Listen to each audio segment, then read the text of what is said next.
Hi guys, this is a video on how to make a moisturizing and conditioning bar soap. Welcome to my channel.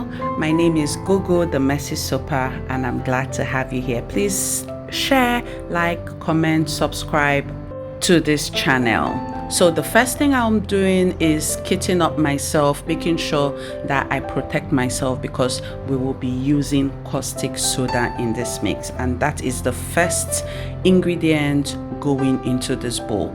Caustic soda is also known as lye, all right, and this is what will be turning our oils into soap.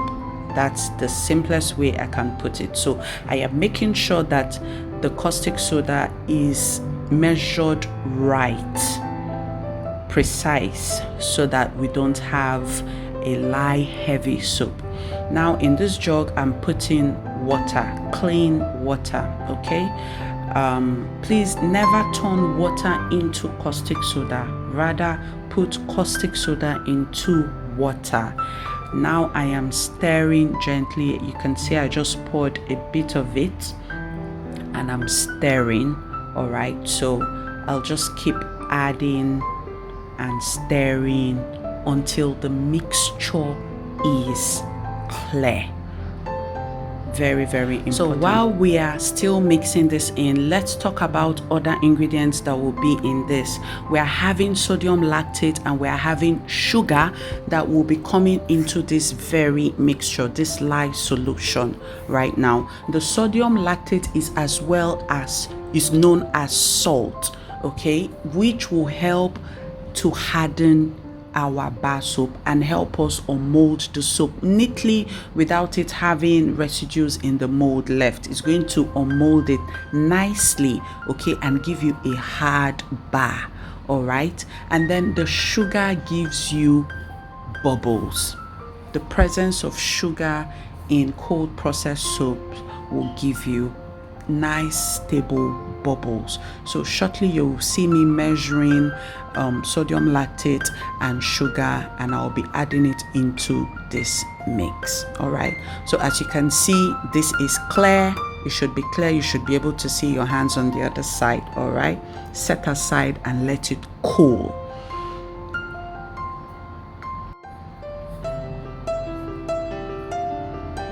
Now in a separate bowl, I will be measuring out shea butter. This is shea butter which we are going to be melting separately before adding other liquid oils. All right, shea butter contains a very high level of fatty acids and vitamins, and it's ideal in softening the skin. It's great for conditioning, and it tones and it suits the skin. Shea butter is so awesome.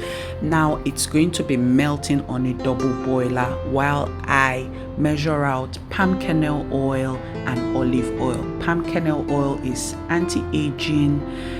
It's got anti-aging properties, it softens the skin, and is loaded with antioxidants. And then you can see I'm adding the shea butter. This is the shea butter melted. I'll be adding it. Olive oil is very high in this recipe, and it helps with dry, sensitive, and acne-prone skin. It hydrates, it soothes dry, irritated skin, and it helps to lock in moisture. So here I'm measuring out sodium lactate, and sugar is going into the lye solution, and I would mix this up until it has melted completely. That is the sodium lactate in that small glass cup, which is going in right now, and I'm mixing everything into the lye solution. All right, now it's important to soap at room temperature, but I didn't soap. I'm soaping at a slightly higher temperature. All right, this recipe is very high in olive oil, okay, and that is why we are using sugar and sodium lactate in this recipe to ensure great bubbles and a harder bar of soap, okay.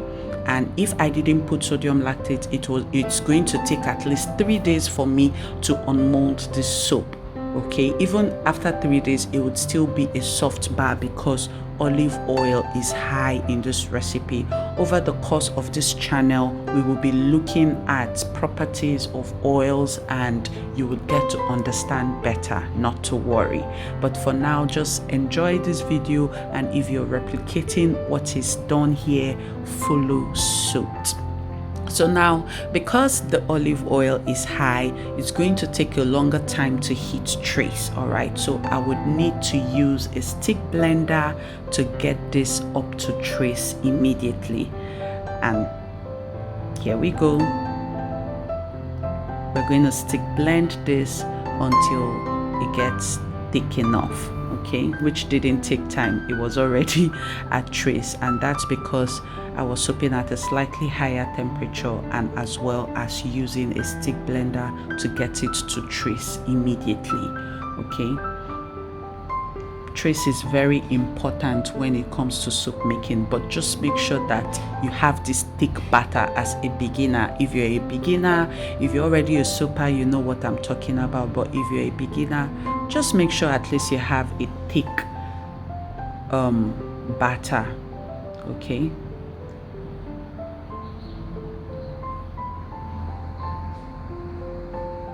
so I'm going to give this a stir.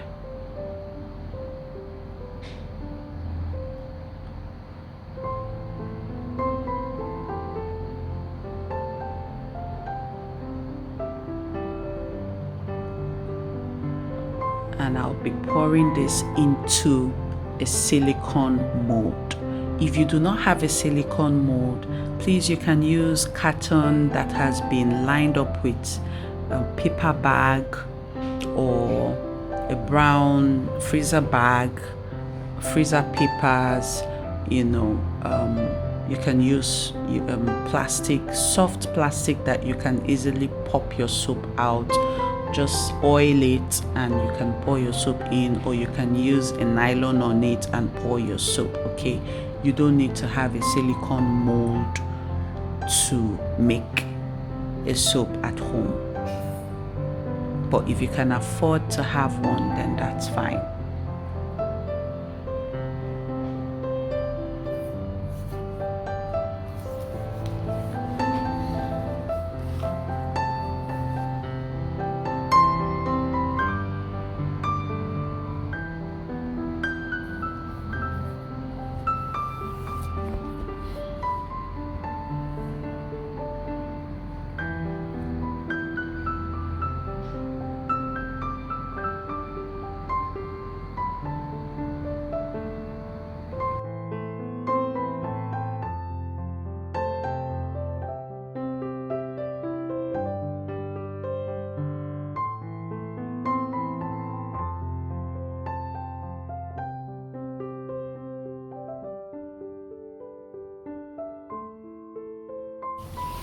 Yes, so we've dumped everything into our mold nicely, and we will be leaving this for 24 hours. It would be ready in 24 hours because of the sodium lactate that was put in this. If you do not have sodium lactate, you can use salt in your recipe. Now, this is the next day after 24 hours, and our soap is looking good. Now, look at how that unmolded easily without any stress, and all thanks to sodium lactate. Look at that. Look at the details on the soap. It's so pretty. This is a very gentle soap that can be used on kids, on adults, sensitive skin, dry skin, and acne prone skin. It's unscented and it can be used by the family. Okay, so we will be doing a lather test to see how this lathers. Okay, although I didn't rub it for so long, but you can see how it has bubbles already. Okay, so that's the whole essence of using sugar in a high amount of olive oil soap to help give you lather, a stable lather. Okay, you can also try this recipe without sugar in it, so you see the difference sugar makes in your recipe.